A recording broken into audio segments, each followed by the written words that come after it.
Yilning 8-avgust kuni prezidentimiz Toshkent shahrida qurib bitkazilgan ulkan sport majmuasi Olimpiya shaharchasiga tashrif buyurdilar. Bu ulkan majmuada sportning barcha turlari uchun zamonaviy sharoitlar yaratildi. Ayniqsa voleybol markazi mamlakatimiz sport tarixida yangi bosqichni boshlab bergan, yoshlarimiz uchun buyuk imkoniyatlar eshigini ochgan maskan bo'ldi deyish mumkin. Assalomu alaykum aziz teletomoshabinlar. Voleybolni sev, voleybol bilan yasha ko'rsatuvining ilk soni efirda. Ayni paytda men O'zbekiston Respublikasi Jamoat xavfsizligi universitetidaman. Bugun sizlar bilan ushbu universitetda voleybol sportiga yaratilgan sharoitlar, umuman olganda ushbu bilim dargohi haqida yaqindan ma'lumot berib o'taman. Demak, biz boshladik.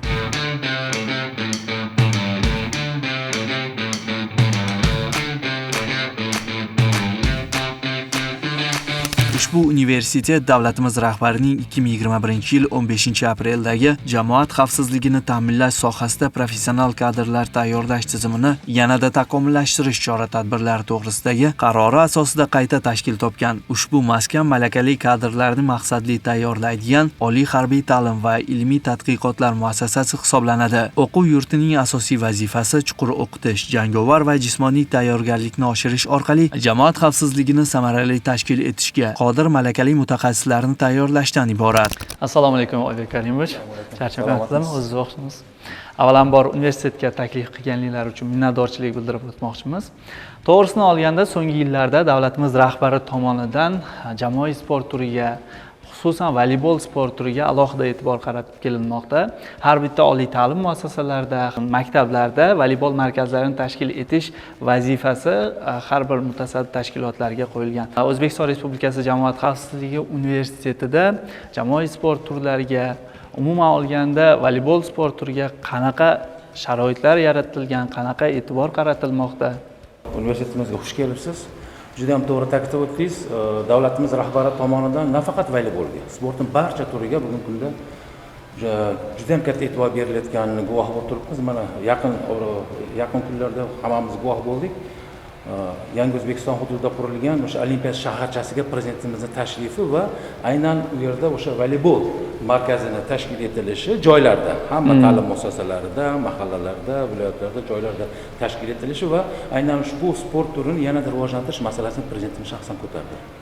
Shu jumladan mana bugungi kunda o'zingiz ham guvoh bo'lasiz, aynan Jamoat xavfsizligi universitetida ham nafaqat voleybol, sportning barcha turlari bo'yicha sport bazasi yaratilgan. Buni yaqqol misoli sifatida bir narsani aytishim mumkin.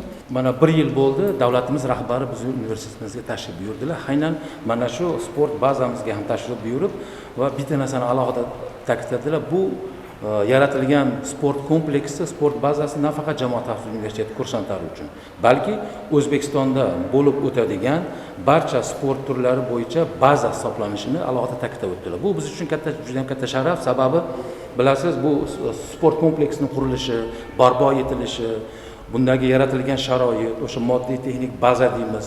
Bularning hammasi albatta prezidentimiz rahnamoliklari, ularning alohida bizga e'tiborlari sababli bu bunyod bo'ldi desak mubolag'a bo'lmaydi. Mana yaqin kunlarda ham bo'lib o'tgan, sizda xabaringiz bor, 19 yoshlar orasida jahon chempionati bo'lib o'tdi voleybol turi bo'yicha. Aynan bizda sport bazamiz ular uchun alohida sport mashg'ulotlarini o'tkazish bo'yicha alohida baza bo'lib xizmat qildi. Bilasiz, jahon chempionati bo'lgandan keyin komandalar va ularga ehtiyojlarini qondirish va ularga yetarli sharoitlar yaratib berish oson emas. O'sha chet ellik mehmonlarimiz o'sha Italiyadan, Ispaniyadan, Kubadan, Janubiy Koreyadan, Turkiyadan tashrif buyurgan alohida komandalarni trenerlari kelib ko'rdiki, bizni ba'zi ular qo'ygan talabga javob beradi. Sport zallarimiz, yuvinish zallari, kiyinish zallari, bular hammasi aynan mana shu yerda juda ham katta, demak, ular alohida o'sha shug'ullanishdi hamda o'sha musobaqalarda ishtirok etishdi. To'g'ri, bu voleybol jamoaviy o'yin turi. Buni alohida komanda shakllanishi kerak, alohida sport turini bolalarni tanlab olish, ularni shakllantirish oson emas. Aynan bizning universitetimizda aynan bu narsa tizimli ravishda yo'lga qo'yilgan desak to'g'ri bo'ladi. Albatta, endi universitetni komandasiga keladigan bo'lsak, O'zbekiston hududida nechta komandasi bor, o'zining terma jamoasi bor. Ularga sportchilarni qanday saralab olish vazifalar qo'yilgan, qanaqadir normativlari bormi? Biz universitetda birinchi kursdan qabul qilingan kursantlarda hamda xabaringiz bor, bizda fuqarolik talabalari ham tahsil olishadi. Ular orasidan ham biz alohida o'sha birinchi navbatda o'zlari qiziqqan bo'lishi kerak. Yoshlikdan shu sport turi bilan shug'ullangan, qaysi bir klubda o'ynagan yoki qanaqadir bir komandada o'ynagan bolalar o'zlari keladi o'zi.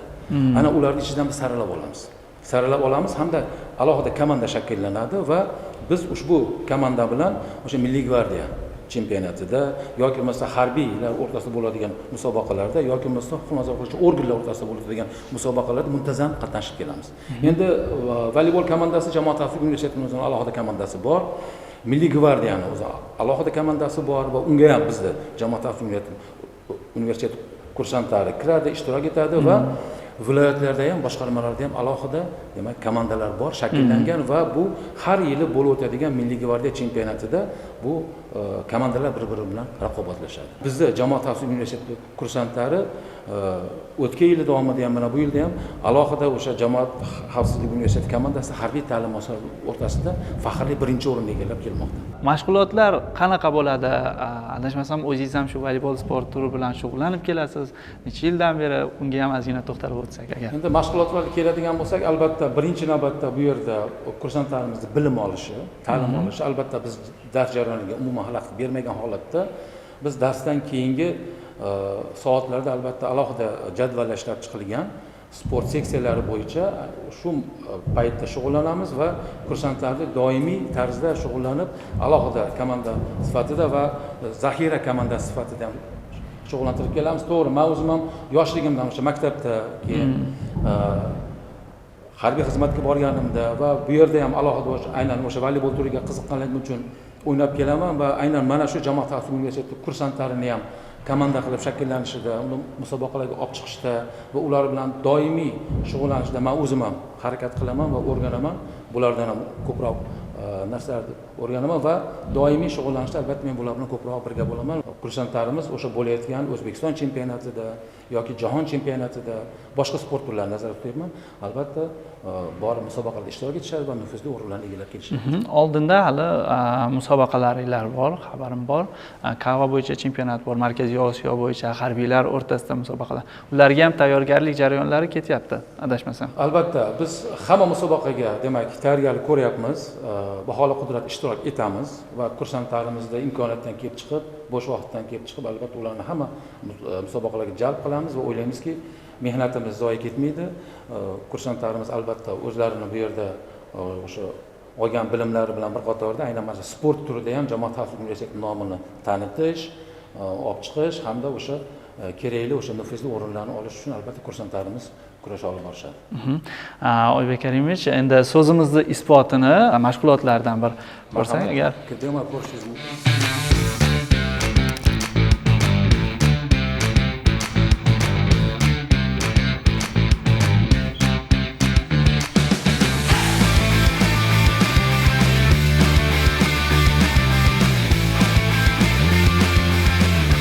So'nggi yillarda universitetning o'quv binolari kapital ta'mirlanib, barcha sharoitlar yaratildi. Sport majmuasi va o'quv uslubiy situatsion markazi yangi qurildi. Har biri 300 o'ringa mo'ljallangan 6 ta yotoqxona zamonaviy holatga keltirildi. Xususan, universitetning yangi sport majmuasini alohida ta'kidlab o'tishimiz lozim. Ushbu 2 qavatli majmuada basseyn, trenajyor va crossfit zali, boks, ko'p kurash maydonlari tashkil etilgan. Katta sport zalda gimnastika, mini futbol, gandbol, voleybol, basketbol, stol tennisi bilan birga balandlikka tayyorgarligi va evakuatsiya mashg'ulotlarini o'tkazish mumkin. Bugungi kunda kursantlar sportda ham katta yutuqlarga erishmoqda. Shu kungacha jahon chempionatlarida 6 ta oltin, 5 ta kumush, 7 ta bronza medali, qit'a va respublika musobaqalarida ham ko'plab yutuqlarni qo'lga kiritildi. Bir nechta kursantlar va talabalar davlat stipendiyalariga, harbiy xizmatchilar mard o'g'lon davlat mukofotiga sazovor bo'lgan. Haqiqatdan ham ko'rganimizda jahon talablariga javob beradigan bir majmua sifatida aytishimiz mumkin. Maydonda alohida komandalar demak o'ynash imkoniyati bor. Bu o'z ko'rib turibsiz, eng zamonaviy demak bugungi kunda jahon standartiga ham, jahon talablariga ham javob beradigan o'sha alohida sport zali desak, bu mubolag'a bo'lmaydi. Bolalarimiz ham jismonan, ham ruhan baquvvat hamda mana sport bilan shug'ullanishyapti va kerakli o'sha nufuzli o'rinlarni egallab, universitet nomini demak yuqori ko'taryapti va keyinchalik esa o'sha batalyonlarga, joylarga borganda esa aynan o'sha Milliy gvardiya saflarida xizmat qilib, Milliy gvardiya nomidan ham musobaqalarda ishtirok etishyapti.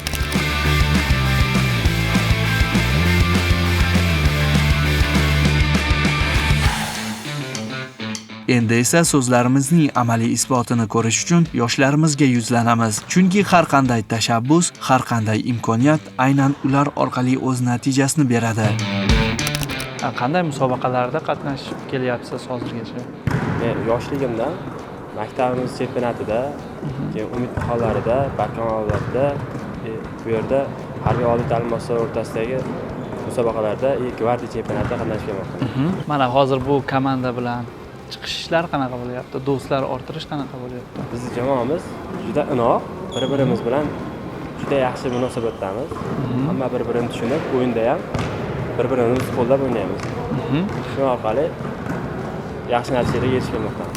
Yuqorida aytib o'tgan fikrlar albatta tomoshabinlarimiz uchun ham qadrli. Zero prezidentimiz tomonidan berilayotgan imkoniyatlar natijasida voleybol nafaqat rivojlanmoqda, balki yoshlarimizning hayotida mustahkam o'rin egallab bormoqda.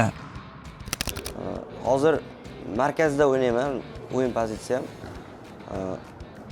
Hozirda biz kelgusida katta musobaqalarga tayyorgarlik ko'rmoqdamiz va bulardan biz faxrli o'rinlarni egallashga harakat qilmoqdamiz. Bizning murabbiylarimiz bizga bu borada yuqori darajada ko'nik va malakalar bermoqda. Biz ishonamizki, ularning ishonchini oqlashga harakat qilamiz. Boshqa pozitsiyalarda o'ynash xohishlari ham bo'lgan. Lekin hozirda men o'zimning pozitsiyamda o'ynash men uchun ancha qulay deb hisoblayman. Bizni o'sha murabbiylarimizdan tashqari universitet rahbariyatlari ham biz bilan kelib birgalikda shug'ullanib turishadi. Ular ham bizning bu sport turi bilan shug'ullanishimizga befarq emas. Oybek aka, universitet bilan bizni yaqindan tanishtirganingiz uchun, vaqt ajratganingiz uchun rahmat aytaman. Kelajakda bundanda yaxshi yutuqlarga, sport tomonlama, bilim tomonlama yaxshi natijalarga erishishda zafarlar tilab qolaman sizga. Universitetimizga xush kelibsiz. Salomat bo'ling. Rahmat. Rahmat. Sog' bo'ling. Aziz tomoshabinlar, bugun biz Milliy gvardiyaning Jamoat xavfsizligi universitetida voleybol sport turi uchun yaratilgan sharoitlar bilan tanishdik. Davlatimiz rahbarining e'tibori va qo'llab-quvvatlashi tufayli yoshlarimiz nafaqat bilimli, balki jismonan ham barkamol bo'lib ulg'aymoqda. Bu bizning safarimizning yakuni emas, chunki voleybol sport turi butun respublikamiz bo'ylab rivojlanib, yangi markazlar, yangi imkoniyatlar bilan kengayib bormoqda. Shunday ekan, bizning keyingi manzilimiz sizning voleybol markazingiz bo'lishi mumkin. Biz bilan qoling. Voleybol yurtimiz kelajagiga qanday kuch va ilhom baxsh etayotganini birgalikda ko'ramiz.